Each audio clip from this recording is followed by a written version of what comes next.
Welcome to Story About is Keep Your Dream. I have a friend named Monty Roberts who owns a horse ranch in San Isidro. He has let me use his house to put on fundraising events to raise money for youth at risk programs. The last time I was there, he introduced me by saying, "I want to tell you why I let Jack use my horse." It all goes back to a story about a young man who was the son of an itinerant horse trainer who would go from stable to stable, racetrack to racetrack, farm to farm, and ranch to ranch, training horses.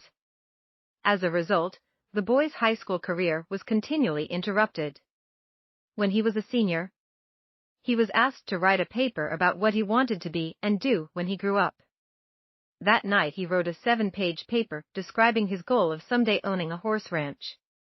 He wrote about his dream in great detail, and he even drew a diagram of a 200-acre ranch, showing the location of all the buildings, the stables, and the track. Then he drew a detailed floor plan for a 4,000 square foot house that would sit on a 200-acre dream ranch. He put a great deal of his heart into the project, and the next day he handed it in to his teacher. 2 days later, he received his paper back. On the front page was a large red F with a note that read, "See me after class." The boy with the dream went to see the teacher after class and asked, "Why did I receive an F?" The teacher said, "This is an unrealistic dream for a young boy like you. You have no money. You come from an itinerant family. You have no resources. Owning a horse ranch requires a lot of money.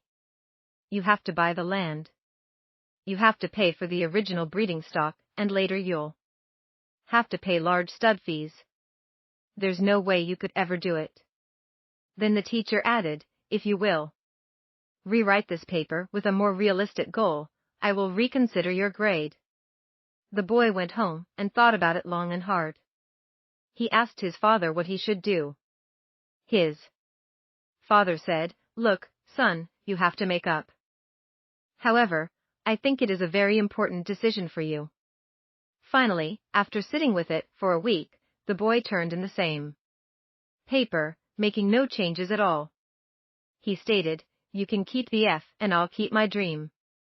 Monty then turned to the assembled group and said, "I tell you this story because you are sitting in my 4,000 square foot house in the middle of my 200-acre horse ranch.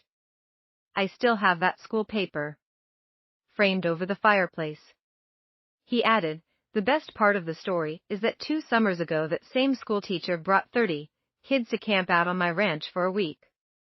When the teacher was leaving, he said, 'Look, Monty, I can tell you this now. When I was your teacher, I was something of a dream stealer. During those years I stole a lot of kids' dreams.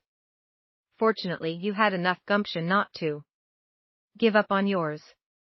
Moral: don't let anyone steal your dreams.